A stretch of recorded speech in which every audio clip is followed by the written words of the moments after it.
Hey folks, it's Dave with CigarNoise TV, and today we are reviewing the Drew Estate Year of the Rat.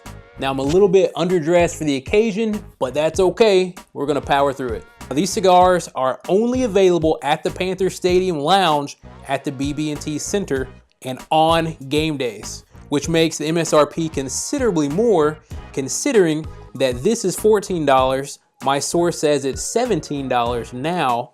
Plus, the nosebleed section tickets for this Friday's game are also $14. Throw in the price of an airplane ticket, and now you are talking about big money. And for whatever reason, this seems to be the business plan of Drew Estate. They come out with ultra rare, hard to find cigars and allow the secondary market to make all the profit. So whatever you want to think about Drew Estate, they are philanthropists at heart. And this Corona Gorda has a Connecticut broadleaf wrapper, Brazilian binder, and Nicaraguan and Honduran fillers, and is produced at La Gran Fabrica, Drew Estate in Nicaragua. To my eyes, this cigar is flawlessly constructed with a beautiful, seamless, and oily wrapper and an exquisite fantail cap right here. I'm gonna be cutting mine with a Zycar XO and not pulling the cap off because let's face it, it's too expensive to screw up right now.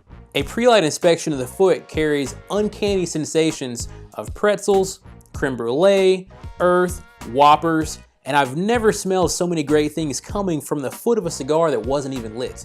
And if the smoking experience is anything like the foot, we're in for a treat. My first puffs are not that far off from the cold draw, which is very rare all things considering. We've got earth, pretzels, cedar, caramel, and a potent lingering spice to really bring it all together. The finish consists of robust amounts of spice and mocha notes, and the oiliness rubs off on my lips, which is kind of odd, but let's be real, it's dry here, so whatever, probably needed it. Before the 1 inch mark, espresso and cocoa notes really take over, combining with all of that pepper in both the retrohale and the regular draw. This is where smoke bomb meets pepper bomb. Dropping the ash, more nuances come out to play as pepper dials it back a little bit. A salted caramel latte is my first impression before more dark chocolate, more earth, and more pepper come back into the mix. The earthy notes eventually take on a wetter characteristic, if that makes any sense, and the finish transitions into espresso only as pepper continues to recede. At this point in the game, this entire cigar is controlled by pepper. It's like the gas pedal. Throttle on, throttle off. And chocolate nuances really come out swinging towards the halfway point. We're talking dark chocolate, milk chocolate, and everything in between. And pretzels and caramel even return for a Year of the Rat family reunion. And here that oiliness really coats the palate and creates a very interesting mouthfeel, like I just finished a whole plate of butter rolls. And inch for inch, I'm calling the last third a little bit early as I'm starting to develop a sense of amaretto, which is probably the first real transition in this entire cigar, pepper notwithstanding. And approaching the band, a meaty presence really takes the stage with the Year of the Rat and gives it an even heartier quality than before. Pepper and burnt espresso also return, further adding to the savory connotations with just a bit of bitterness on the tip of the tongue.